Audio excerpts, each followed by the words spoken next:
জয় মা ভবানী। আমি পি শাস্ত্রী। আজকে গুরুত্বপূর্ণ বশীকরণ নিয়ে আলোচনা করতে চলেছি। এর আগে বলিনি, এই বশীকরণ কথাটি সঙ্গে আপনারা কম বেশি সকলেই পরিচিত।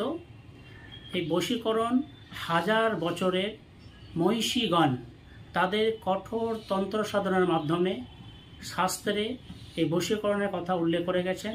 তার প্রক্রিয়া আজও চলছে।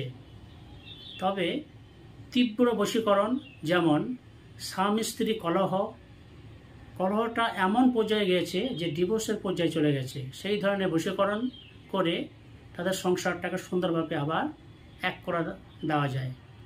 যেমন ইয়াং জেনারেশন যারা চাকরি করছেন বা কোনো প্রাইভেট ফার্মে চাকরি করতে গেছেন, সেখানে নানা রকম শত্রু মোকাবেলা করতে হয়, তাদের বশীকরণ করে তাদের জীবনটা সুন্দর করে দেওয়া যায়। এখন যে সমস্ত ভারী বশীকরণ, সেই ভারী বশীকরণগুলো আমি পূজাপাঠ বা হোমের মাধ্যমে করে থাকি। আর যেগুলো সহজ বশীকরণ, সেগুলো এখন বলতে চলেছি, যেগুলো সকলে করে তাদের জীবনটা আরও সুন্দর করে তুলতে পারবেন। তার বশীকরণটা এখন বলিনি। সাদা দুর্বা ঘাস সঙ্গে কালো গরু দুধ নিয়ে পেষণ করে উক্ত ওং নমঃ ভগবতে এই মন্ত্রটি 108 বার বলে তিলক ধারণ করলে সকলকে বশ করা সম্ভব। আবার বলে দিই যে সাদা দুর্বা ঘাস নেবেন, তার সাথে কালো গরুর দুধের সঙ্গে পেষণ করবেন, ভালো করে বাটবেন।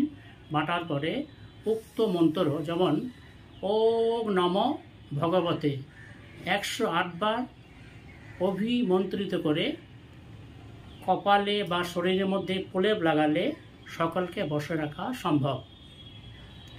এই বশীকরণটি আপনারা সকলে করবেন এবং আরও ভালো থাকবেন। যদি ভালো লেগে থাকে আমার এই চ্যানেলটি লাইক শেয়ার করে আমার সঙ্গে থাকবেন, যাতে আগামী দিনে আরও সুন্দর সুন্দর ভিডিও আপনাদের মঙ্গলের জন্য বানাতে পারি। জয় মা।